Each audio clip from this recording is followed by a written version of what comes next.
नमस्कार दोस्तों, आज हम आपको भगवान शिव के तीसरे ज्योतिर्लिंग की कथा सुनाएंगे।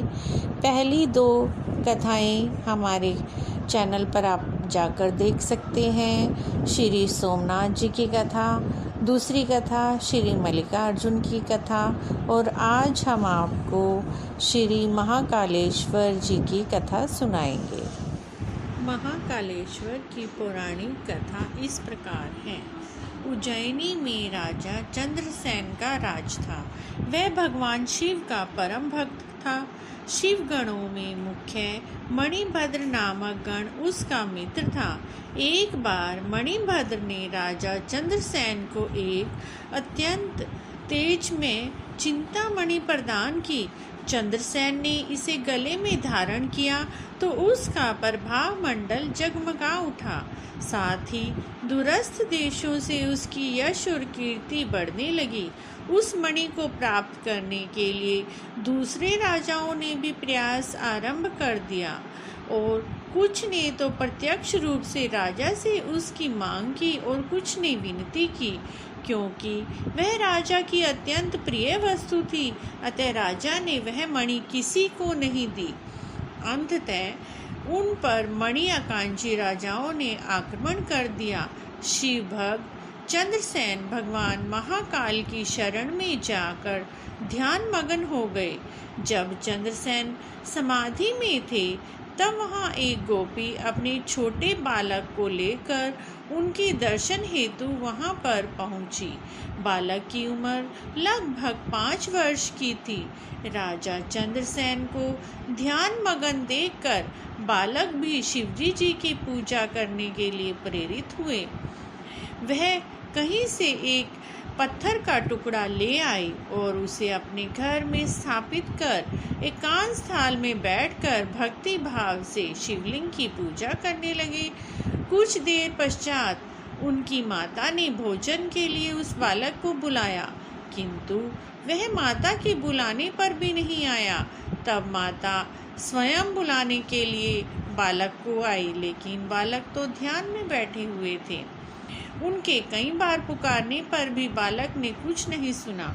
तब माता क्रोधित हो गई और बालक को पीटना शुरू कर दिया और पूजा की समस्त सामग्री इधर उधर उठाकर फेंक दी। ध्यान से मुक्त होकर बालक चेतना में आया और उसने देखा पूजा की सभी सामग्री नष्ट हो चुकी है, तो वह बहुत दुखी हुआ। अचानक उसकी व्यथा की गहराई में चमत्कार हुआ। भगवान शिवजी जी की कृपा से वहाँ एक सुंदर मंदिर निर्मित हो गया। मंदिर के मध्य में दिव्य शिवलिंग विराजमान थे एवं बालक द्वारा सुसज्जित पूजा यथावत ही थी। जैसे वह पूजा कर रहे थे वैसे ही पूजा का सामान वहाँ पर था। उनकी माता यह सब देखकर आश्चर्यचकित हो गई।